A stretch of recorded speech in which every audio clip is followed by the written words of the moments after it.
Let's get our waters. How much water do you have? 2 bottles. 2 bottles? 2 bottles. And a bai full of water. Yeah. And a water full of water. And a dick full of... What you said? Decisions. We're gonna cut. That's my only joke. This is not gonna be a funny episode. We're like really facing each other now.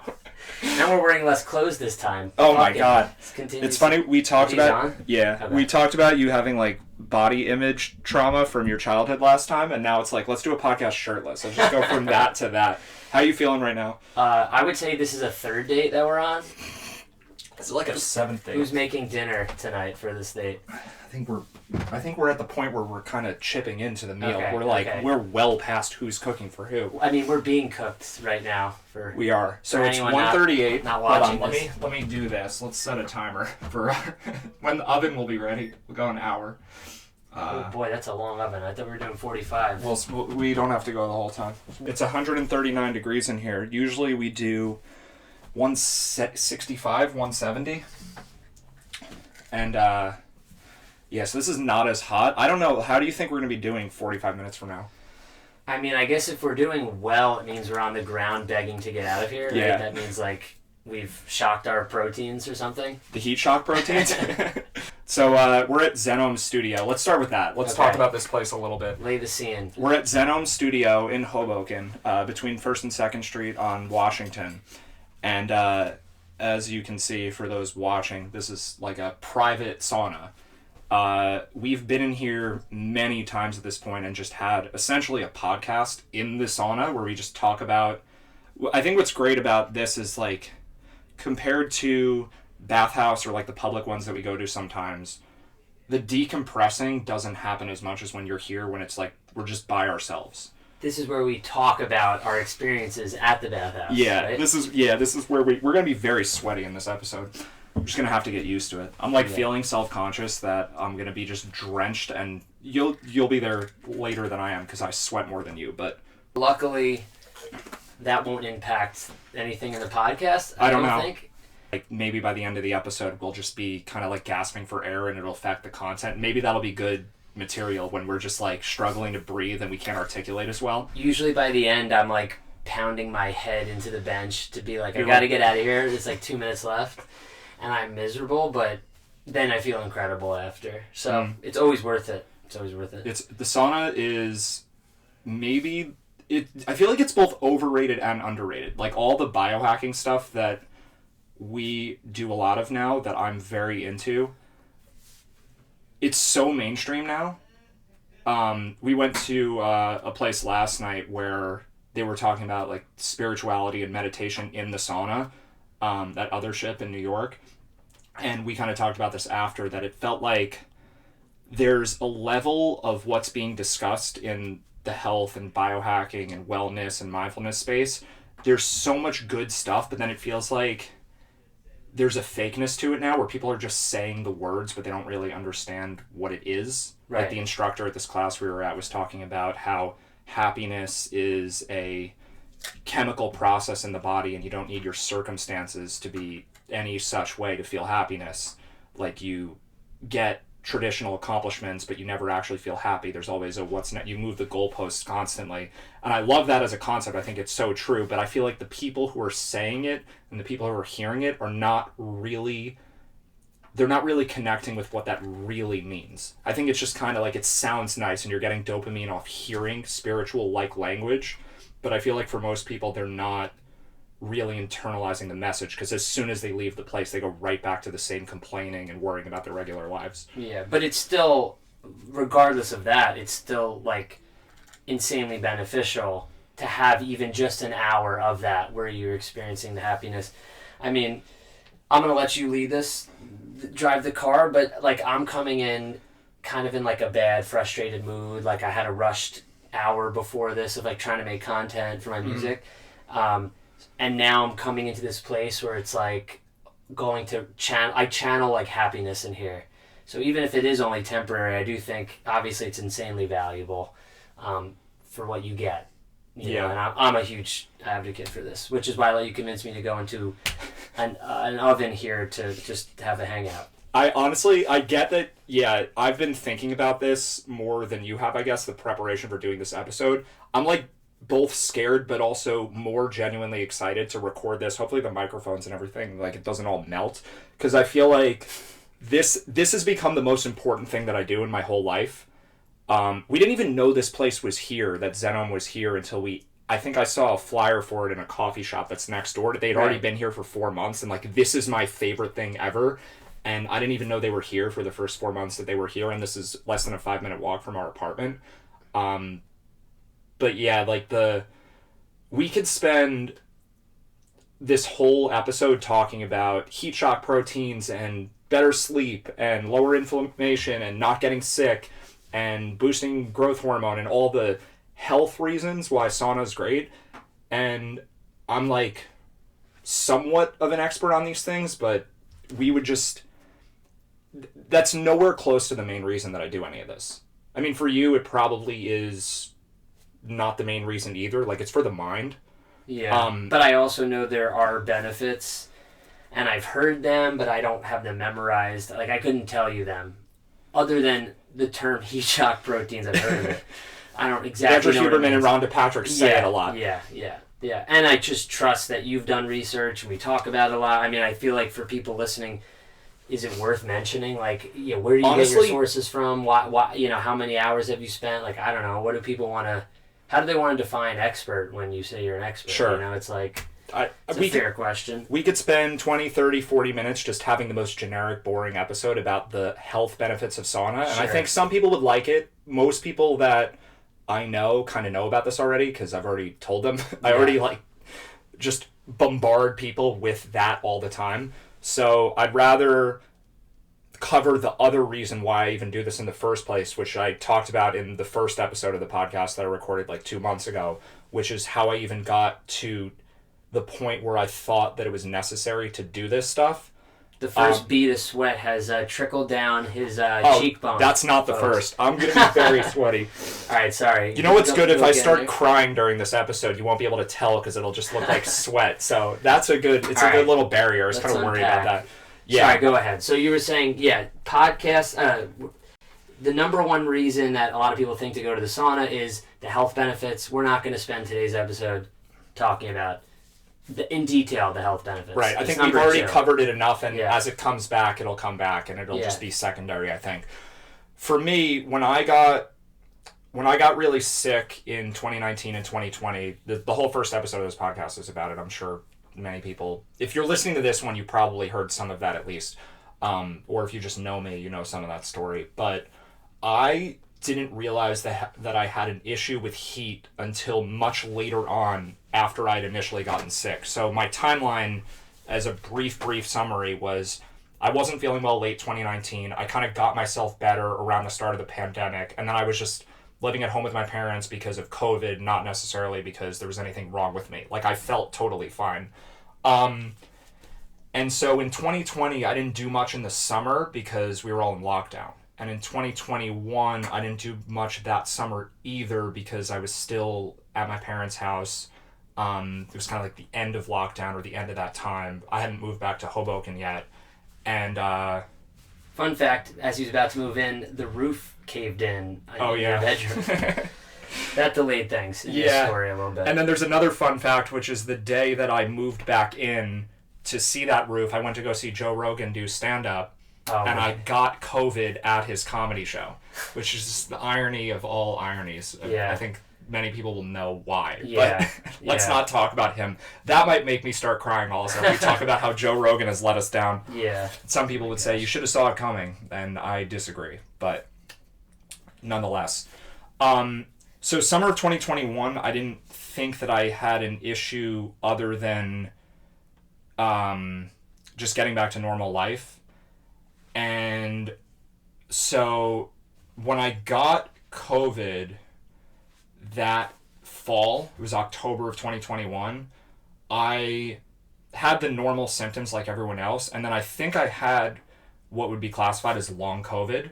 It's unclear, the doctors were unsure what my symptoms were, but essentially 2 days after I was better, I started having a problem where any sort of moisture on my skin would produce this unbelievably painful itching sensation, and it wasn't pain, it was itching, but it was so intense that I can't describe it as anything other than pain.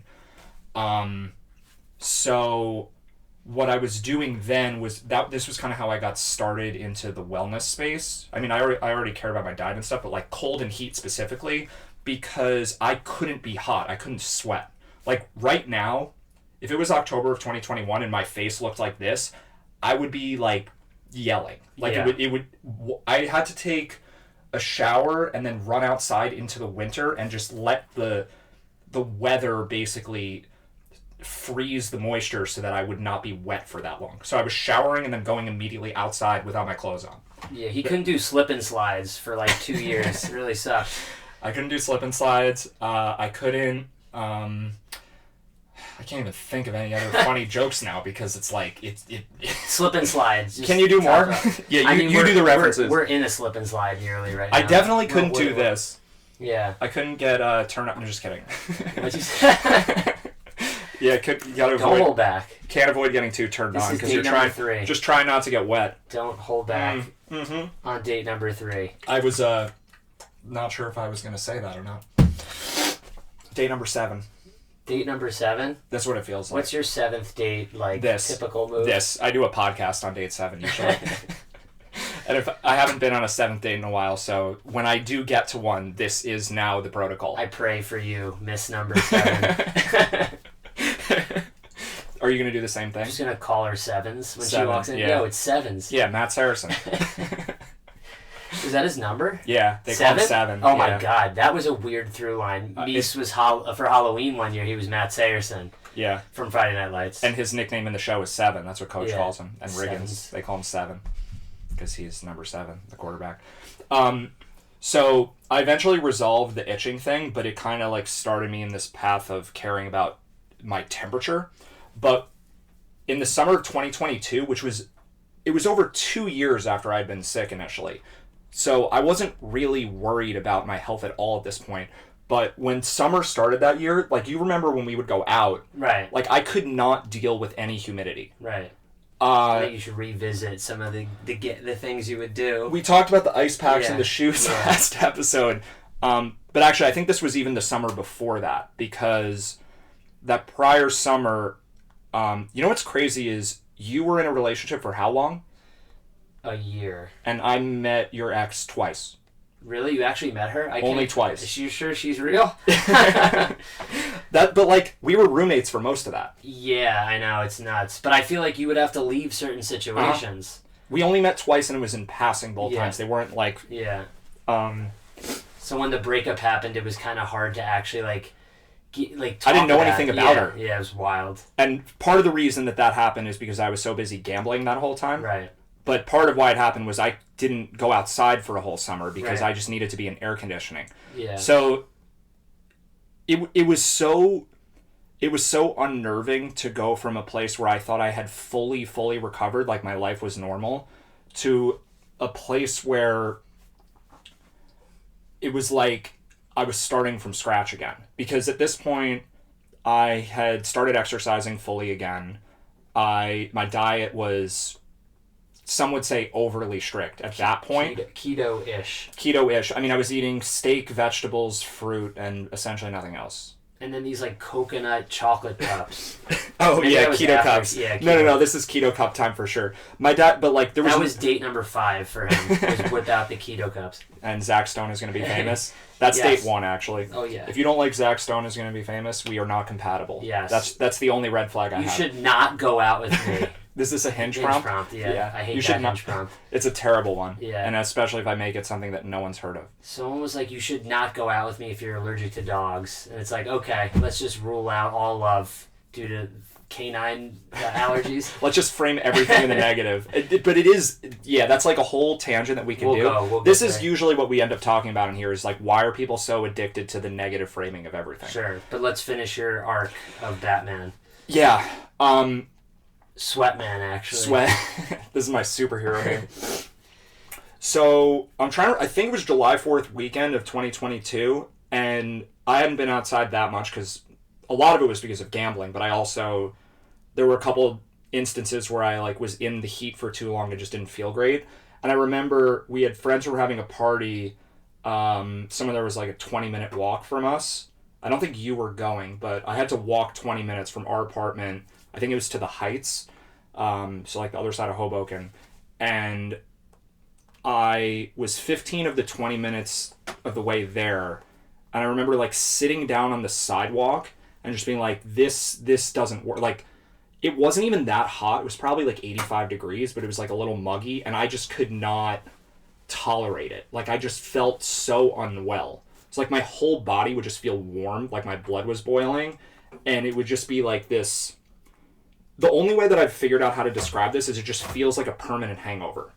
And it's like a super intense one, and it's like the kind where you know it's not going away anytime soon, and you're just like, there's just no way to do anything. So bagels in the morning won't cure it. That's normally what would work. That doesn't work. Come on, guys. You know that's a joke. So I remember I turned around, I walked all the way back to our apartment, I just sat in my bed and started crying. Because it was... But that's liquid on your face. What happened? Yeah. No, I had already resolved that issue. Okay. I was past that at this point. Just checking the accuracy. Yeah, no, the year before, I had started a new medication that resolved the itching issue, and that has not come back since. Other than, there were a couple times, I got a stomach virus. Remember we both got that stomach virus? Yeah, I gave it to you. Yeah, I thought you had food poisoning, so I was like, let's just, keep hanging out. Yeah. And then we both got the stomach virus. Yeah. I had the itching a bit during that. It's like if I have a lot of inflammation, it'll come back a little bit. So, it's always kind of there, but it has not gone back, thankfully, to the way it was back then. I don't really think about it very much. I mean, I'm soaked right now, and I do saunas now at least 50% of the days. Yeah. This is my 9th sauna in the last 12 days. So I think... If you're a towel company, sponsor this guy. Yeah, any good towel companies, we need podcast sponsors. We don't have one yet. Sans meal bars and towels. There's nothing like a good smelling towel, like when you How do these smell? are at a hotel. There's kind of no smell to them. But I just mean like when you come, like when you're in a hotel or something and you get that like first towel scent. It's just like, it's beautiful. Anyway, I don't want to go on a Zenome tangent. Studio, it's like being in a clean hotel. Yes. That's a commercial for you guys. So, yeah, that summer, I basically stopped doing anything. And I think that was the point where I was like, I don't know where this idea came from. I was like, I need to train my body to deal with heat. There was no, like, because I kept having doctor's appointments where I'd be like, what do I do about this? And they're like, we don't encounter this problem. Most people with your condition, most people who have your blood disorder don't experience this symptom. We don't really encounter this very much. We don't really understand. So this is one of many times in my life where I basically had to just solve things for myself. So, yeah, I don't know where the idea came from, but for whatever reason, I was like, all right, I need to proactively do heat now so that when it's hot later, I will be more tolerant of it. So the first thing I did was I bought a sauna blanket. You remember that thing? He's yawning. Yeah. He's so tired.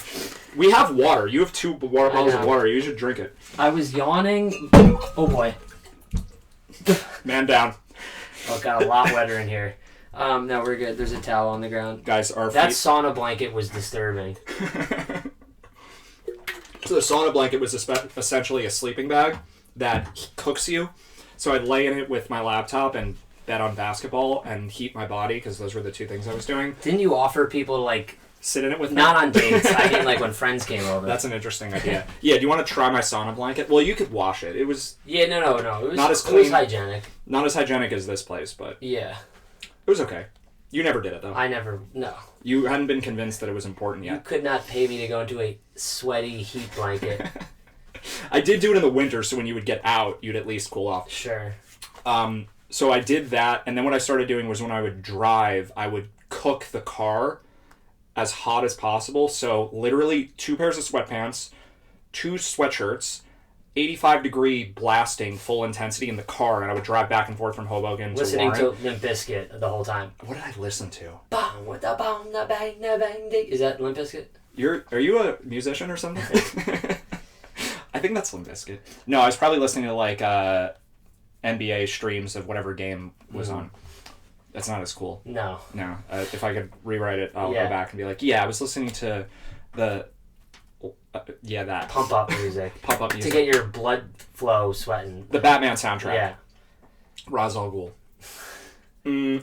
So sauna blanket, the car rides, and then I think that was pretty much it. I was like, those two things. Oh no, the other one that you kind of observed me doing too is the stair runs. Yes. So I would do the full sweats, also the full clothing, and just run up and down our staircase. The full sweats. The full sweats Sounds to a little sweat. different than I wasn't sure what That's you gonna be meant the by name of that. this episode. The full sweats. I was just sweating so It much. kind of just feels like a lyric in a song. Like I was giving her the full sweats. Are you writing a song right now? Maybe. While we're sitting here? Maybe. You can. It's cool. Guys, we're just going to sit here for about 20, 30 seconds and let Brett... By the way, December 7th, there's a show. Are you going to play this song I don't know. We'll post in post. We'll add it. in post? Yeah, we'll add it in post production. We'll put a graphic on Yeah. the show coming up. Just like my body will be taken out, just be the birthday poster for the show. Oh, That'd be kinda funny. this is going to be the promo? Yeah. I mean, it could be. It could be. It looks really cool. Like, I'm It could curious be. the feedback on the lighting. Like, does it hide how much we're sweating is also what I'm worried about. We'll have to check the tape. Yeah, I mean, it's too late at this point. Like, you're going now, too. I'm You've going. You've caught up to me. He's giving me the full sweats. I'm gonna need some water. So, yeah, so you were, I guess you were doing all these things. I wasn't totally aware of this. I mean, the sweat blanket I was aware of, not the hot car rides, because I guess if I'm That gonna, sounds so stupid. if I You think say about it. like sauna, like I remember me and Noah would go to the saunas like all the time, and you weren't coming with us. I wasn't even interested in that yet. Yeah, so I feel like I don't remember, when was your first sauna? Like, when did you actually get into the sauna? Because I feel like, took you a while. Spring of 23. and where'd you go? Probably Restore in the city. So, okay, that's what got you into it? Because Yeah. Noah and I were telling you gotta come to these village for a while, and you joined us like once. You did join us though. But I don't know if Bathhouse had opened yet. I no, think, Bathhouse was earlier this year. yeah. Yeah. So this would have been, it was probably a year and a half ago. I've only been doing saunas for a year and a half, but I Okay. guess I was doing pseudo saunas for a while. Okay. But it was just, it actually worked. Like it sounds so dumb that these ridiculous practices, like I have a condition that causes a severe intolerance to heat. And I now love saunas. Like, it's now my favorite activity. Like, when I think about that, it doesn't compute still. Right. Like, I know that intellectually. It's like, But am why? Why do you like this? why do I like it specifically because of the narrative. Honestly. The Which- narrative of, like, I was terrible, I could not deal with this thing, and now I've made it such that it's my most powerful skill. It's the most important part Sweating? of my life. Sweating. I'm so good at it. I'm so good at it. No, it's not this. It's not, skill's not the right word, but it's just the overcoming of the obstacle. I mean, it's like kind of the It's a impetus for mental toughness. it makes me feel like I can do anything. Right. Anytime there's something like this. I mean, that I went from, honestly, like full-blown gambling addict to I'm as good at gambling as anyone that's ever lived. So they're gonna say I'm as good at sweating as anyone that's ever lived. But, like, that stuff, I don't know, like, there's part of my life where, I've told you about this, but I'll have moments most days where just out of nowhere I'll be like, life is fucking awesome. Right. And someone could say to me, yeah, but that's because your life's so easy. It's like, you have no fucking idea. Maybe now. It's kind of easy now. But the amount of adversity to get to this point. We'd have to define easy, right? It's like Yeah. Well, living, that's living the with point. extreme uncertainty. You know, like living with extreme uncertainty is not easy. I mean, we all live with extreme uncertainty. Maybe you have more uncertainty than others due to like the health ailments and like just trying to figure out whatever's next maybe you're living it. Maybe next is now. You know, but that feels like a lot of uncertainty to process versus like if you're in a 9 to 5, you can kind of get into a routine. It becomes stable, it becomes less uncertainty actually. You know? You could reframe anything as good or bad. Just Right. about anyway. Right. Like, if you personally are dying, that's different. At the very at the margins, at the extreme polarities, it's hard to reframe things. Like, I can say that me getting sick is the best thing that's ever happened to me because I wasn't so sick that it ruined my life in the future. Right. It was temporary. Ultimately, it ended up being temporary, and I only had the perspective that it was a good thing after it was clear that it was temporary. Right. But in the moment where I thought it might be permanent, it was horrible. Like, I didn't have gratitude during that phase. I just have gratitude now. But I think anyone could define their lives as terrible or amazing if they really want to. And it sounds so trite. It sounds so callous of, like, just tell yourself a different story and you'll be fine. But, like, that is true. It's repeatedly telling yourself a different story, right? You have to. It's a muscle. Yeah. It's not just, you can't do affirmations in the mirror either where you don't quite believe it while you're saying it. Yeah. You have to actually mean it. Like, there's that Andrew Huberman podcast with Tom Bilyeu that I've watched probably 60 times that maybe I've had you watch like twice. Also, Red Flag, must watch that episode or we're not compatible. I don't know if I have. We wouldn't be roommates. No, you've watched it at least once. Okay. It's from 4.5 years ago. Okay. Where he talks about the way to get out of a rut is to take small steps and celebrate the win at each step. Right. But it only does something to your brain if you actually celebrate it in a way that's genuine. You can't stand up out of a chair and be like, I'm so great, I stood out of this chair. Whoop-de-doo, like, look at me. Like, you don't believe it. If you're saying it to yourself like that, it's not doing anything. You have to genuinely be like, well, today I made it through the day, and that was, even if just for 5 seconds, you're like, I'm fucking proud of myself. How do you get better at believing yourself? You start at the smallest steps.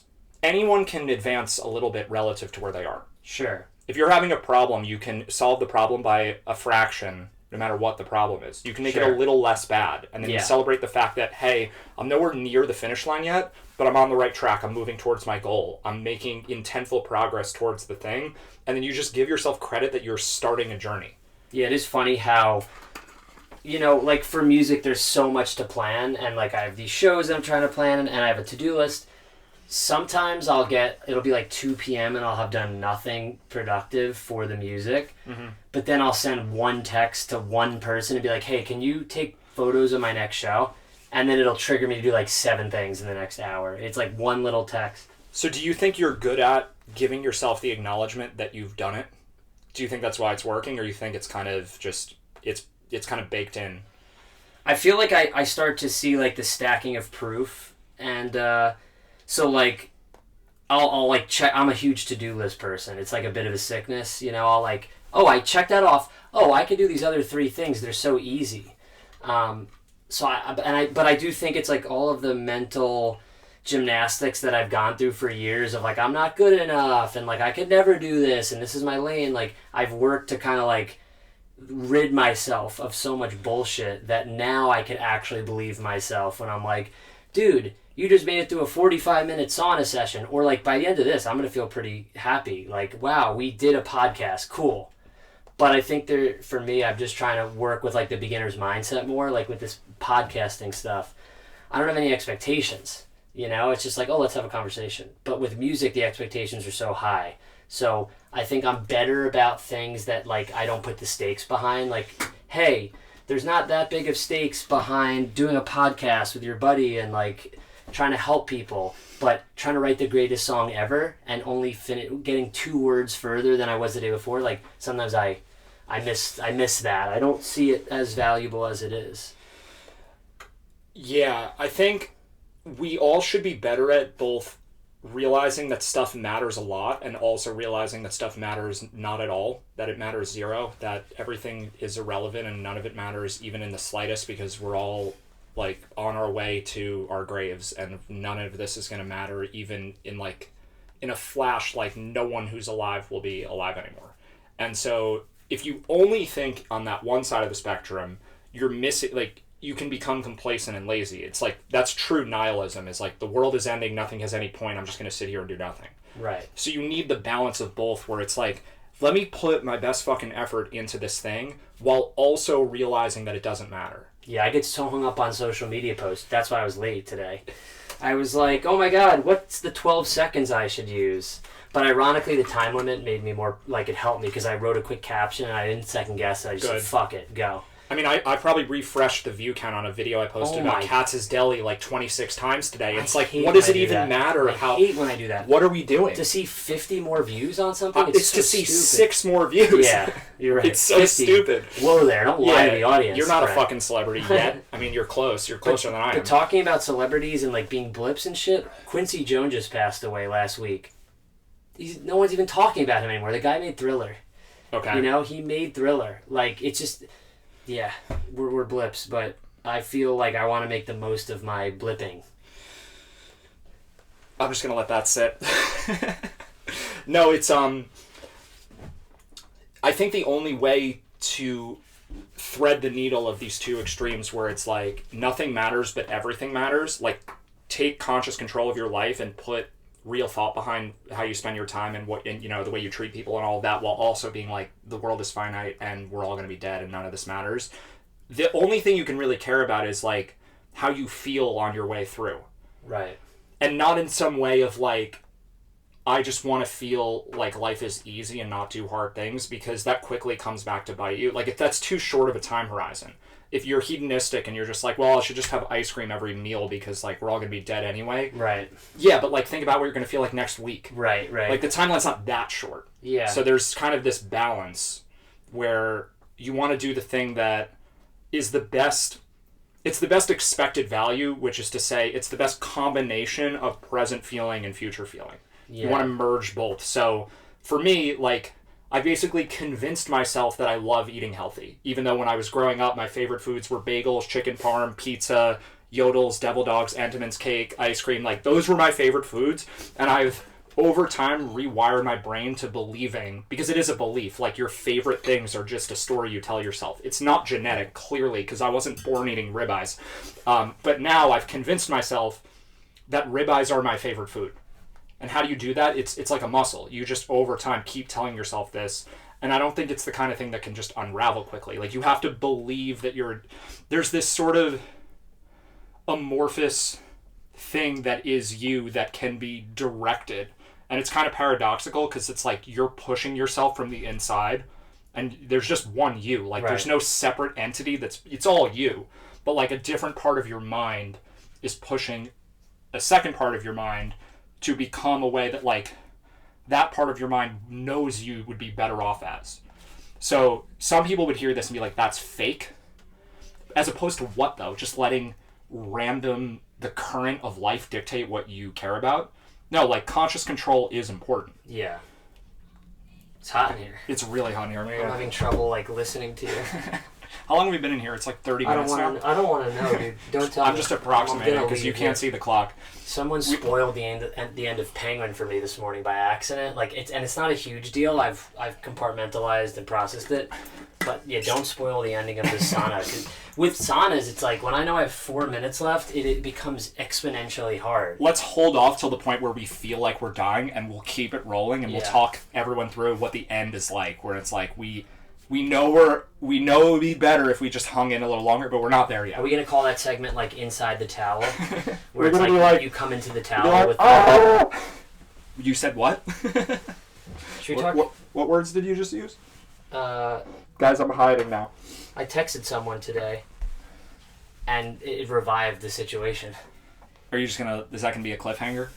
No, it was interesting. I texted someone today who I'd been talking to, and you know them, and I really just, it was like a genuine message. It'd be weird at this point if you know anyone that I don't know. Yeah, that's fair. But like, we talked about this the other night where I was texting this person kind of the mindset of like, we can just be friends. Like, I'm rooting for this person. Mm-hmm.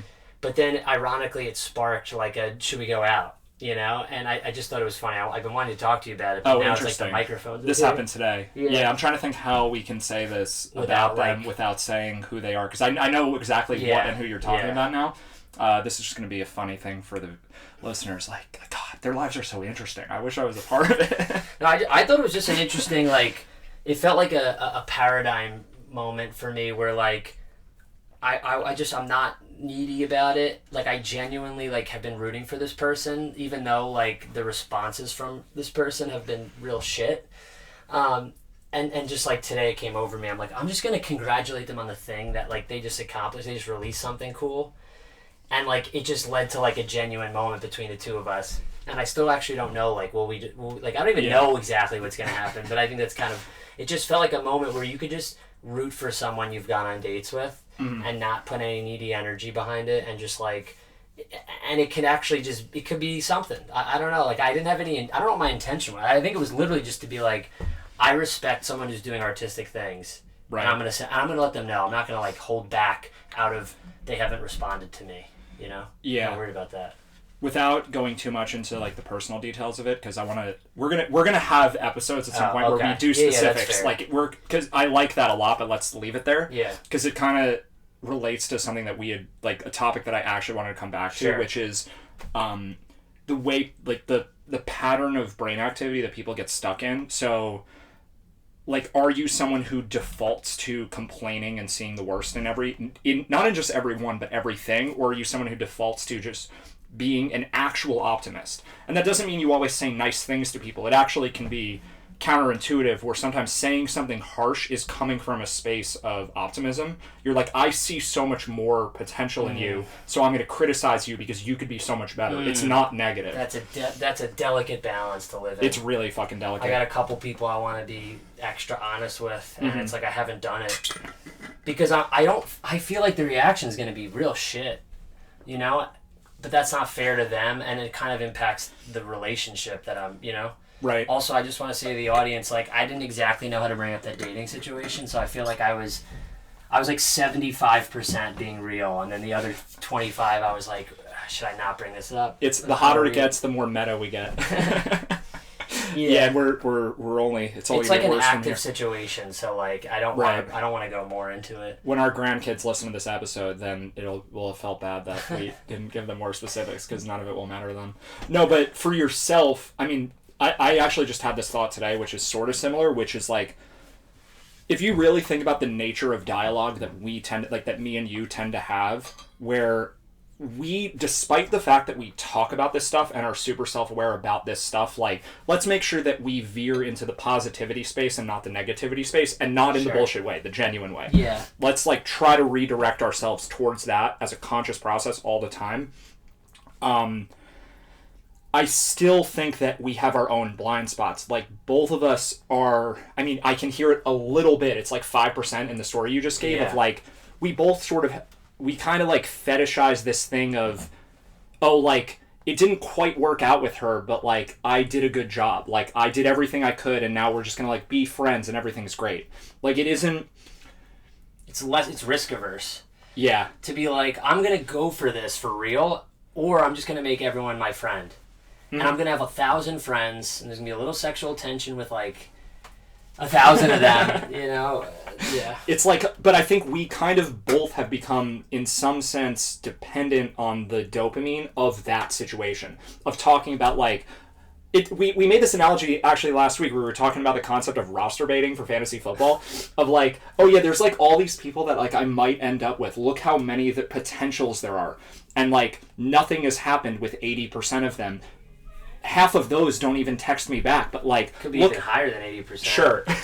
But like, look at this this like immense field of potential energy that I've created. How cool am I? Like, we don't say it in those terms, but that's the underlying tone of the way we tend to talk some of the time. So why do we need to feel cool? I mean, ego is impossible to fully get rid of. You can get rid of it for a moment, but to like erase ego from your mind completely is not. Like, the goal is to reduce ego by as much and as often as possible. And the first step, I think, is to actually be aware of when it's coming into play. Because I feel like for years, I had no idea that my ego was, like, really, really so strong. And I feel like over the last couple years, I'll call it out with you. I'll call it out with me. I'll say, I'm glad that she texted me back. Even though it's like, I don't want to see her again, but I'm just happy she texted me back because I feel a win now. Yeah, it's so stupid. And I know we talked about the dopamine rush of it, but I don't think you're like caught up in it that like maybe you're more caught up in it than I am, and it's probably just due to like you having more time to think about some of this. I'm less busy day to day. Yeah, like I'm not thinking about it as much. I think it's until we talk about it. No, I think I probably more so than you are trying to overcome the mild trauma of not being cool in high school. And so it's like, oh, look how many friends I have. Look how many people. Look at like my dating options. Like, look at all this stuff. Like, it's so interesting. Right. I'm so much better than I was before. And I don't think those thoughts, but those are like the subconscious emotional realities. I'm so much better than I was before is a fair thought. It's also not a very friendly thought. I'm so much better than I was before. It's like, how much better are you? Yeah. Jordan, our friend in Finland, the famous Finn. Is that a Finnish accent? We're going to call him the famous Finn. You know, I remember when we were talking about dating and he said to me, and you, he's like, but like, how much better do you guys really need to get? I think you guys are there now. Yeah. And I remember in the moment when we're together, we like feed off the energy. We're about like, we're not good enough yet. We could be better. But it's like, what are we talking about here? What are we talking about here? It depends how you're defining better. Yeah. Because better means less in your own way. And if you define it that way, I mean, it doesn't literally mean that, but if you define better as being less in your own way, then I think both of us could be a hell of a lot better. Than we currently are. Yeah, just in all facets of life. You want to talk about the cold plunge experience? Are we allowed to talk last night cold and on a hot episode? On a hot date? I mean, wow, how's that pun not been made yet? I know. What's wrong with us? Fantabulous, Brett. Fantabulous. That noise needed to be in there once. You want to talk about, like, because we're talking about we're not like our most authentic. Unstifled, I think, is the word. We all are stifled all the time. I'm stifled right now. I feel it. Yeah, what's wrong with you? You want to talk about that, or you want to talk about yesterday first? Let's talk about yesterday first. It'll naturally flow. Okay. Yeah, so what were you going through yesterday? When we were in a group sauna session, and basically the instructor turned all the lights off so that we could essentially be free to make like as much noise and as much childlike energy as possible without as much fear of judgment, because obviously everyone in the room can still hear you, but they can't see you. So it was like adult hide and seek or something. I don't know, with weird sounds. Yeah, I thought it was another like. Another important mental note that I took was we're in the sauna yesterday. It's pitch black, and I'm still in my own head of, can people see me if I really let loose in this sauna? And so clearly he is not the trigger for me to like really, really get funky, crazy, silly, although we've done it in here before. I think then we went into the cold plunge and we did this 30 seconds in, 10 seconds off, 3 rounds, which was brutal. Yeah. It was brutal. And for people who have been to Bathhouse with us, this is 10 degrees colder than the cold one at Bathhouse. Right. It's like 33, 34. And this is the hardest part of a cold plunge repeated. Getting in and moving the water feels like the hardest part to me. I don't know if there's science behind it. No. It's the current creates more, I forget, I don't know the terms, it doesn't matter. But when the water's moving, it's colder. So, but to get to the punchline here, they said to us on the 3rd round of the cold plunge to release all inhibitions and scream like a child. And in that last 30 seconds where it was really painful actually, everyone in that room was legitimately screaming at the top of their lungs. And I remember like my face making all these weird shapes and stuff and like just screaming. And it was a wild moment. It's like, that is the actual Brett who is continuing to repress himself. Is that the right name? I think when people say be yourself, the best version of that statement is the version that is internal and hiding. Right. It's not the version that's the front that's protecting the inner child. And I feel like, it's funny, like sometimes I feel like we go, I mean, just in this brief time that we've done 2 podcast episodes, where it's like super scientific and like here's the regimen, and then into this other like overly spiritual space. But to me, like, the reason that I think I'm so much happier than people, and I really do think that, like, I talk to people about this all the time. Like, I legitimately think I would say I'm the happiest person I know. And I think the reason for that is because I hit both polarities on purpose all the time of, like, this fucking sucks and I'm going to overcome it versus this is not so bad and it's amazing. And I'm like a stupid little kid and nothing matters, but also, like, I got to get to the gym no matter how shitty I feel because I know on the other side of that I will feel great. So, like, I'm not just complacent that I'm going to sit in my bed all day and watch The Penguin, binge the whole thing no matter how good it is. It's like, I got to get up and move because I know the science of that. I feel like I dated someone who I had a partner. Remember when we talked about that last podcast? I know, it's so funny, the terms. We're just being... Ex-girlfriend. It's too hot. Ex-girlfriend. But I dated someone whose fundamental outlook on life, to me, felt like life is hard. As someone who met her twice, I We don't need to can't. go into that. As somebody met her twice, I can't really comment. So It could be anyone, guys. It could be anyone. Yeah, it it's could not. even be a shoe. it could even be a lamb. So, a lamb or a lamp? Both. I wanted to say the word spirituality and science, like, and combine those into scientuality. That's maybe your religion. Sensuality. Scientuality. Guys, this is where we're going meta. So I Here's did. what I wanted to say. Here's how the words came out. This is how I feel about the way that I just said that thing. Wow. Okay. My dialogue, Wait, there's another person in here? I didn't even realize. Okay, sorry. Go on. It's too hot for your shenanigans. It is very shenanigan-y. No, all I was I'll going to drink say some was, as we're talking about, what do you go by on this podcast? Meese or Matthew I don't or care. Matt? No one talks to me. They only text. Mm-hmm. So I feel like your fundamental outlook on life is like, this is going to be hard and fun, right? It's like, oh, it's hard, but I'm going to laugh through it. It's going to be fun. It's terrible and amazing Even simultaneously. when we went through the cold plunge, I feel like last night, you were making jokes and then it makes it easier for me. But I dated someone who I felt like the fundamental outlook was like, life is supposed to be hard. Life is supposed to be hard. And I realized when we broke up that like my outlook is life's supposed to be fun. Mm-hmm. And I think there's a good balance of both, right? It's like, this is kind of hard and this is kind of fun. And I remember when we broke up, I thought like, oh my God, we're such polar opposites. Like there's no middle ground, but there is a middle ground. That's kind of what we're doing. That feels like the point of everything. Yeah, let's be clear though. We've been sitting in a 140-degree room for 46 minutes. There's no. Is that real? Yeah. Holy shit. So like, this is hard by any objective measure. Now it just got harder, It's stupid. Yeah. Well, I wanted to make it more challenging for you so that you could overcome more Get a adversity. little more loopy. Yeah. But I think, you tended for a long time to default too much into like false positivity a little bit. When the relationship ended, That's what I felt like life had to be hard. If it's hard for my ex, it should be hard for me. Like I shouldn't have it easier or better than anyone. We're all people. Mm-hmm.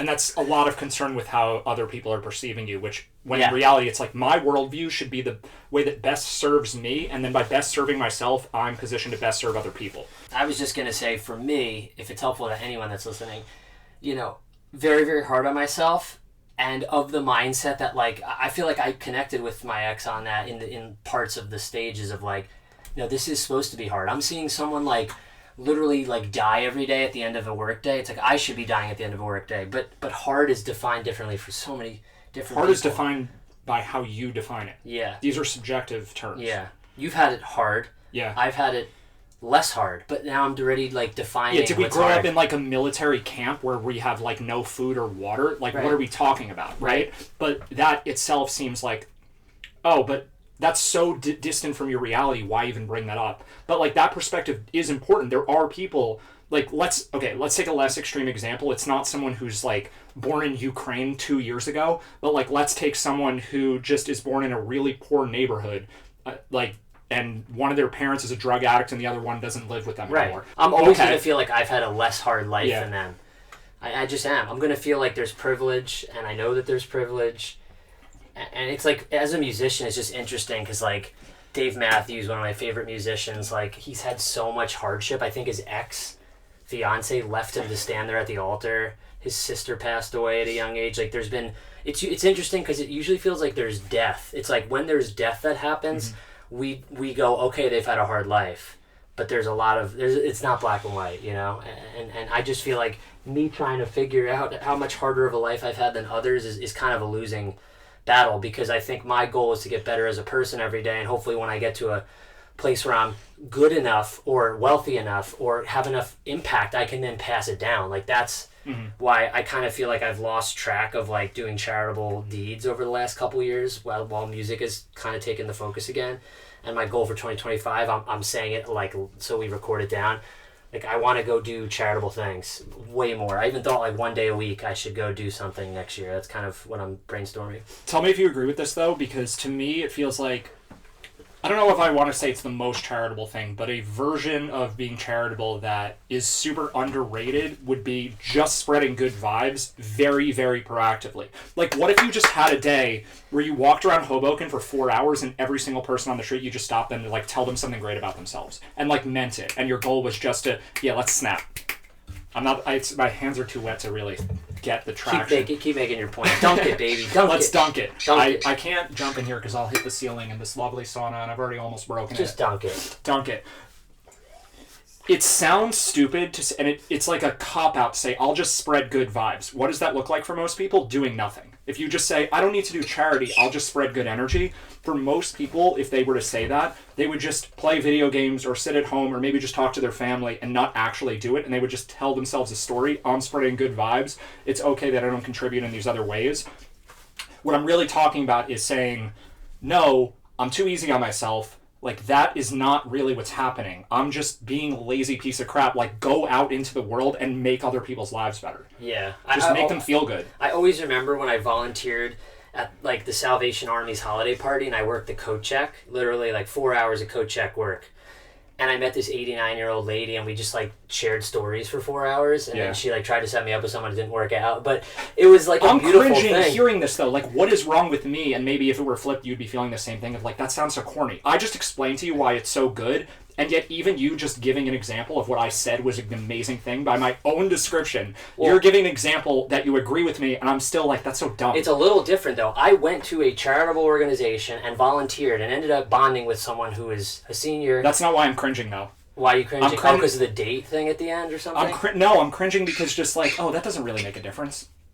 Even though I just said out loud that I think it makes more of a difference than anything. Everything makes a difference. It's a contradiction in the mind. You really helped me after the last breakup when I was evaluating myself based on like someone who's in the medical field, you know, which is a very, very in-your-face, hard labor type of situation. And in my opinion, the healthcare situation is so fucked.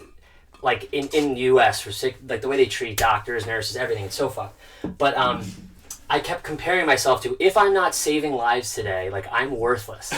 And then I, started reframing that through your help of, hey, why don't you be a good brother? Go help your mom. Go help your dad. Go help your friends. And so now, like, I'm conscious about, whoa, if I could listen to my friend's troubles for an hour, like, that makes a difference. Sure. Even the text I sent today, like, it really had no romantic... I mean, I'm sure there was like 10% romantic interest behind it. And this is an important point, that it's always fragmented in some way. No one's intentions are 100% pure ever. Yeah. I'm sure I looked at like a cute picture of her and I was like, all right. but I really do believe, like, I went out and said, she shared something really hard. I want to like give some validation there and say, like, I see you, keep doing that, because it is making the world a better place. Mm-hmm. And you don't have to save lives, because you may be saving lives in a non-hospital scenario. You're improving lives by enough of a percentage that in the aggregate it's as good as... I mean, this sounds very pretentious, but we can... I don't know. We can talk about how selfish this is, because there's a way of looking at it where it's like, you just said nice things to make yourself feel better. And it's like, as opposed to what, though? Right. As opposed to what? Like, is it selfish to be a person who derives pleasure from other people succeeding? It is. In some way, it's selfish, but it's the right kind of selfish. Isn't that a Friends episode where the whole goal of the episode is to do something selfless for someone, and like they have tremendous trouble doing it? Because like at the end, I feel like Phoebe does something. Spoiler. 20 years ago. Honestly, I haven't seen the episode you're talking about. I feel like Phoebe does something, and then at the end she like smiles about it, and it turns out like it's not selfless. Do we just touch? Yeah, feet? We touched toes. I think that means we should get out. You were talking about Friends, and we just touched feet, and I think it's time we need to get out of the sauna. Let's talk about how hot it is in here for another minute or two. You could do it on. Yeah. So at this moment, I have no water left. I feel horrible, but I also feel horrible though. Horrible. Yeah. Okay. If this state of being was happening outside this building, how would you be feeling right now? I'd be feeling uncomfortable. Like not horrible. Okay, maybe I feel worse than you do. I do have heat sensitivity after all. It's not a competition, you know. Everything's a competition, but no, it isn't. Are you okay? Should we be done, guys? We can be done. I feel like you should put a bow on this shit. So this podcast is called Not That Cold. Welcome to episode 4, where overcoming challenges. It's really hard to talk. Overcoming challenges is the overarching principle. And trying to murder your roommate so you could have a solo bedroom place. If you're dead, I get more space, and I get straight A's for the rest of the semester, because that's how it works. Is that like a metaphor for ass? No, that's a rule at some colleges. If your roommate dies during the semester, you get straight A's. Straight air quotes are always sexual. Straight A's. No, so for me, like, the reason I cared about this so much, and I'm glad we didn't spend too much time doing the woe is me about how fucking terrible my life was for on and off for about 2.5 years. This is the challenge that, even more so than like not eating for 4 days, this one sucks so much. But every time I do it, it gets a little bit easier and easier. So anytime I'm in a sauna now, I just feel this like incredible sense of gratitude. And I don't expect that to be true for other people because everyone has challenges that are different than mine. Like I have a very specific thing that makes this specifically relevant, but I just want to showcase the power of just like taking the thing that is the hardest for you and overcoming it, and that what that does to your deep psyche. Because most people who don't know my backstory would just say, your life must have been so easy. How are you so like cheery and at peace all the time? Like everything must be so at ease. And it's the exact opposite. Like I went through intense physical struggles so that I could have perspective. So that was really heartwarming. I was just noticing you could like put anyone's face on that edit. See where my face is? We're gonna do some Can interesting. you put Schwarzenegger's face on that? We're gonna do some interesting things in post. I guess if there's any takeaways, we're gonna put Joe Rogan right there. Are there any And put takeaways? flames around him of him slowly, and then he's gonna drop like this, and then he's gonna recede into the abyss like the end of Field of Dreams. Let's get out of here. Let's get the fuck out. Yay. Okay. Are we allowed to curse on this podcast? Yeah. I did it a lot. I make the rules. It's my podcast. Just do a couple leg stretches. Were we really in here? The whole hour? Holy hell. 56 minutes. We started a minute before I hit the timer. Unbelievable.